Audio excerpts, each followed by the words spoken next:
Le démineur ou le Minesweeper en anglais est un jeu iconique de Windows. Faisant son apparition dans le Microsoft Entertainment Pack en 1990, il a été ensuite préinstallé directement dans les systèmes d'opération de Windows depuis Windows 3.1 jusqu'à Windows 7. Mais comment est-ce qu'on joue à ce jeu en fait? Parce que pour la plupart des gens, le démineur c'est juste un jeu incompréhensible et aléatoire. Bon, un peu d'explication du coup. Au centre, vous avez votre grille dans laquelle vous avez des mines placées aléatoirement. En haut à gauche, vous avez le nombre de mines restantes de votre grille et juste à droite, c'est votre temps. Quand vous commencez une partie, vous avez généralement plein de chiffres. Ils indiquent le nombre de mines que vous avez autour de celui-ci. Donc si vous avez un 1, c'est que vous avez une mine dans l'une de ces 8 cases, même principe si vous avez un 2, vous allez avoir 2 mines, et ainsi de suite jusqu'à 8. Votre but est donc de situer toutes les mines grâce à votre logique et vous avez gagné. Et vous pouvez répéter le processus pour essayer de battre votre record personnel. Bon, tentez pas le record du monde parce qu'il est actuellement à 26 secondes pour la grille la plus grande. Ok, tout ça c'est bien, mais...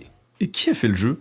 Qui a eu l'idée un jour de former une grille jonchée de mines dans laquelle le joueur doit s'aventurer et tenter d'en résoudre les mystères telle une équation de mathématiques? Qui est la personne responsable qui m'a fait perdre plus de 300 heures de ma vie dans ce dédale numérique? Et bien pour le savoir, il nous suffit d'arrêter de cliquer bêtement sur cette grille et de faire quelques clics un peu plus haut dans la fenêtre pour tout savoir.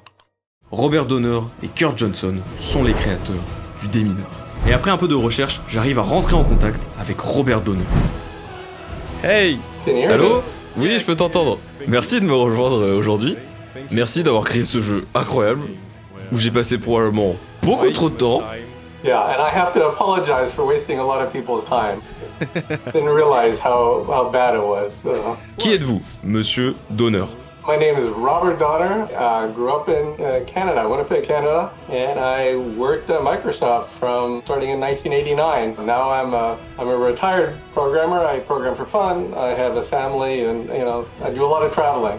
Quel est ton parcours professionnel plus détaillé et comment est-ce que tu as été amené à travailler à Microsoft?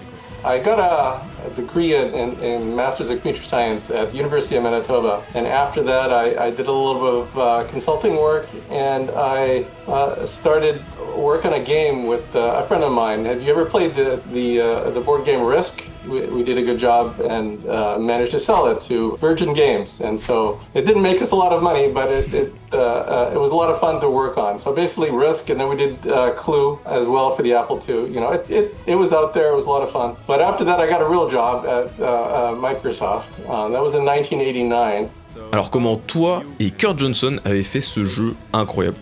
I haven't seen Kurt in many decades. He had this program that he had for OS2, and where the goal was to go from one corner of the board to another. It seemed pretty simple, and I wanted to do a Windows program that basically did that same thing, and that's what I did. I asked him for the source code.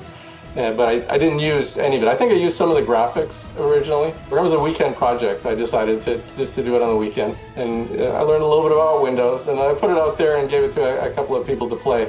My friend Dave, who I went to see a couple of days later, was playing it for quite a bit, and I noticed he was really quick. So I had to ask him how did you know how to click on those things? Well, he explained a little bit, and I understood. But then I also noticed that he was more interested in finding all of the mines instead of finding a path through it. So I did a quick change to the program. So that was the big change that I made. Basically, find all the mines, and then I added a couple of other things like the little LED timer. The basic game was done in that weekend. Quel est ton meilleur temps pour chaque difficulté, pour chaque grille?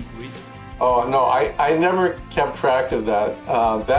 I was never really fast on the game. I understood, the interest and the speed. When I designed each of the 3 levels, I said I know I need, a quick version, the small version, a medium one, and then the hard one. So I tried to balance that out, but I never really did the time. Man, the big one takes me forever, and I really don't play the game these days. The only person that I saw with the best time is, of course, Bill Gates. He sent me and a couple of other people saying, hey, I got 4 seconds on the Minesweeper. Is that pretty good? If you want to see it, it's sitting on Mike Hallman's machine. Mike Hallman was the president at the time, and I sort of wondered why Bill was playing a game on somebody else's computer. Well, he had been playing it too much and had taken it off his machine.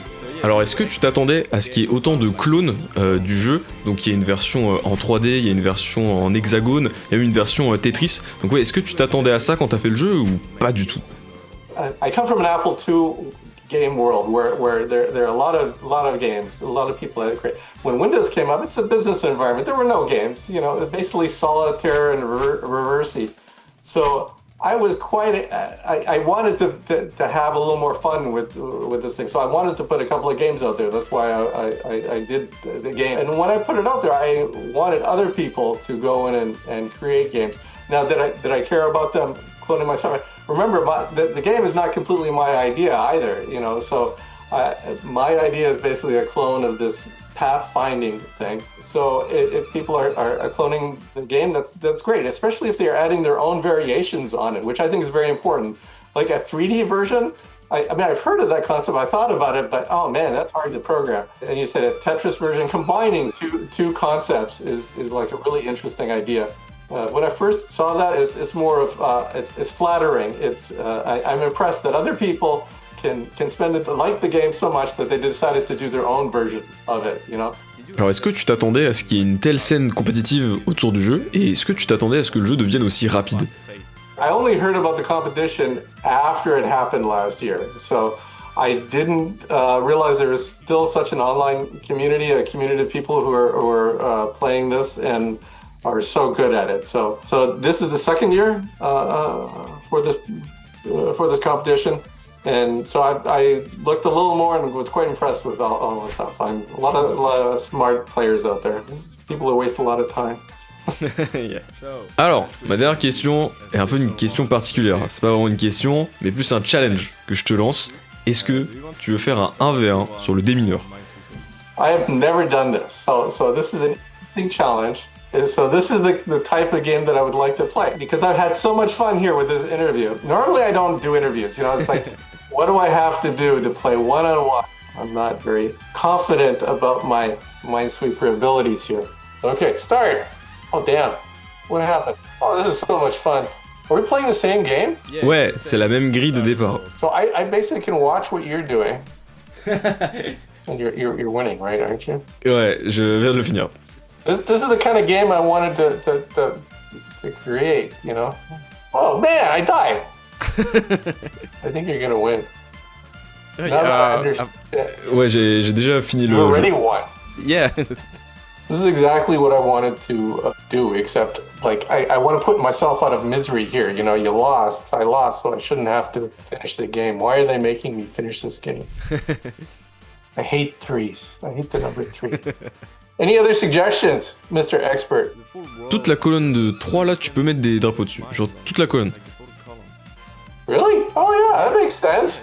Success. You see, it's good to explain this game to you. You're just like Dave, my friend. You say he explained it, so I get it. I'm not a complete idiot. Est-ce que tu veux finir la game?